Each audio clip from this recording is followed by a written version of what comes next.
सर्व भक्तगणांनी सहजबोध चॅनलला सबस्क्राईब करावे आणि व्हिडिओ आवडल्यास लाईक आणि शेअर जरूर करा.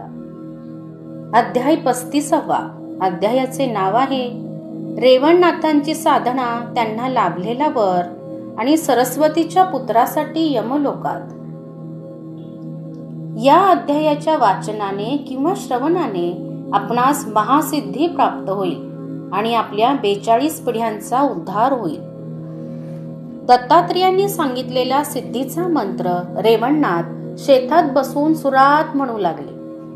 त्यामुळे सिद्धी समोर येऊन उभी राहिली. दत्तात्रेयांच्या मंत्रामुळे ती सिद्धी रेवणनाथास प्राप्त झाली. रेवणनाथने त्या सिद्धीस सांगितले, मी जे तुला काम सांगेल ते तू ताबडतोब केले पाहिजे. सिद्धीने मान्यता दिली. एके दिवशी शेतात काम करीत असताना त्याने एक मंत्र म्हटला. तेव्हा महिमा नावाची सिद्धी तेथे प्रकट झाली. तिने विचारले की काय आज्ञा आहे स्वामी? तेव्हा रेवणनाथ म्हणाले, पलीकडच्या झाडाखाली धान्याची विशाल रास पडली आहे, ती तू सर्व रास सुवर्णमय करून दाखव.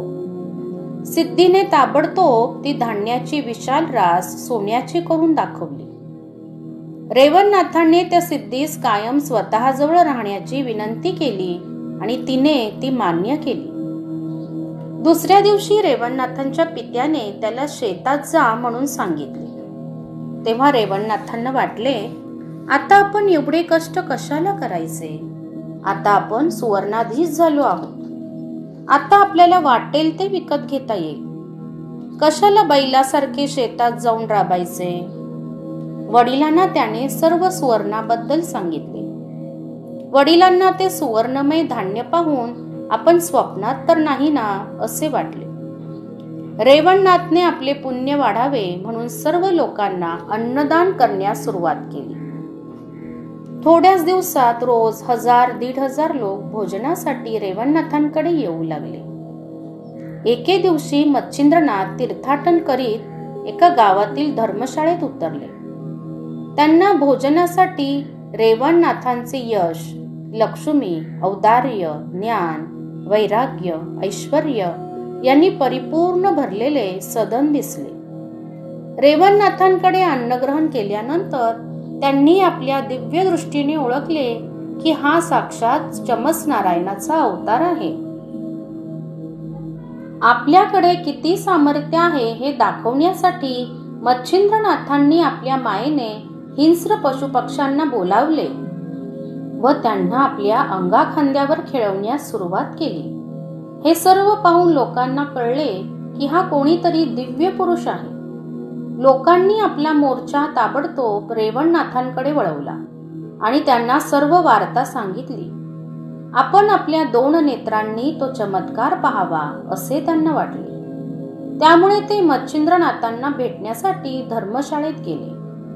मच्छिंद्रनाथांनी त्यांना सांगितले की तुला ही सिद्धी प्राप्त करून घ्यावयाची असेल तर आधी दत्तात्रेयांची तपश्चर्या करावयास पाहिजे.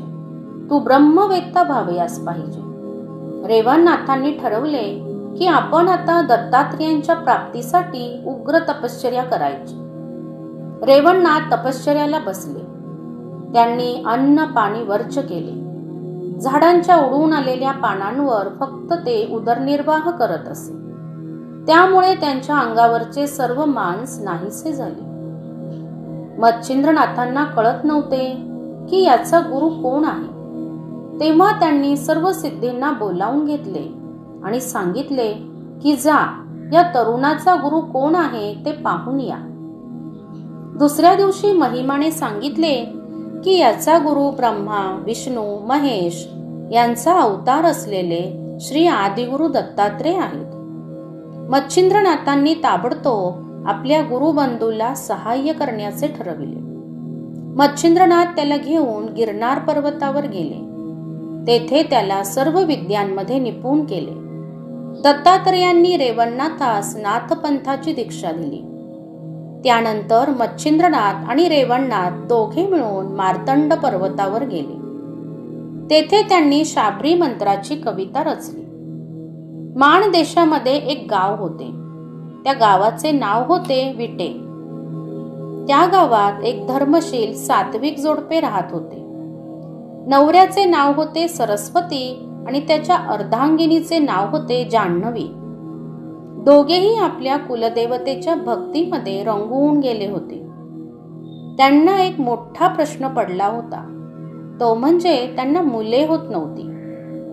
पण मूल झाले तर ती फक्त 8 ते 10 दिवसच पृथ्वीवर वास्तव्य करीत होती. अशा पद्धतीने त्यांची 6 मुले देवाघरी गेली होती. 7वा पुत्र 10 वर्षे जगला. आता त्याला मृत्यूचे भय नाही असे जाणून त्याच्या मोठ्या प्रमाणात 10व्या वर्षी नामकरण विधी केला. सर्व गावाला अन्नदान केले. सर्वांनी त्याला दीर्घायुष्य लाभू दे असा आशीर्वाद दिला. एके दिवशी त्या गावात रेवणनाथ भिक्षा मागण्यासाठी आले होते. सरस्वतीने त्यांना आपल्या घराच्या अंगणात भिक्षा मागताना प्रथमच पाहिले. चेहऱ्यावर ते सूर्यासारखे तेज पाहून सरस्वतीने क्षणार्धात ओळखले की नक्कीच हा कोणीतरी महाअवतारी पुरुष आहे. त्याने लगेच रेवणनाथांचे चरणकमल धरले आणि आपण आता या गरीब ब्राह्मणाच्या घरचे भोजन केल्याशिवाय जायचे नाही असा आग्रह करू लागले. त्या ब्राह्मणाचा अष्टसात्विक भाव पाहून रेवणनाथांनी भोजन करण्याचे मान्य केले. सरस्वती ब्राह्मणाने पुन्हा पुन्हा अत्यंत आग्रह करून रेवणनाथास जेवण दिले. रेवणनाथ जाऊ लागला तेव्हा सरस्वती म्हणाला, हे नाथ, आमचे भाग्य थोर म्हणून आपल्यासारख्या परमयोग्याचे चरण या गरीब ब्राह्मणाच्या घराला लागले. माझी अजून एक विनंती मान्य करा. तुम्ही आज न जाता येथेच मुक्काम करा आणि सकाळी प्रस्थान करा. सरस्वतीचे ते आग्रहपूर्वक निमंत्रण स्वीकारून रेवणनाथ तेथे एका दिवसासाठी राहिले. रेवणनाथ झोपल्यानंतर तो ब्राह्मण त्यांचे पाय चेपून सेवा करू लागला. इकडे यमाने आपला पाश त्या 7व्या मुलाच्या गळ्यात अडकवला. त्यामुळे त्याचा जीव कासावीस झाला. जान्हवीने ताबडतोब आपल्या पतीस बोलावले. तेव्हा तो म्हणाला, अगं, ही आपल्या पूर्वजन्मीच्या पापांची फळे आहेत. ती आपणास भोगावयासच लागणार. ईश्वरी सत्तेपुढे कोणाचेच काही चालत नाही. मी जर येथून उठलो तर रेवणनाथांची झोपमोड होईल. या काळात यमाने त्या ब्राह्मणाच्या 10 वर्षांच्या मुलाचे प्राण घेतले. जान्हवी रडू लागली. तिला शोक आवरेना. सरस्वतीलाही पण आपले दुःख लपवता आले नाही. रेवणनाथांना हे सर्व काही पाहून फार वाईट वाटले. रेवणनाथ जान्हवीकडे गेले आणि म्हणाले, हे माते, तू मुळीच शोक करू नकोस. आपल्या बालकावर मातेचे किती प्रेम असते याची कल्पना आहे मला.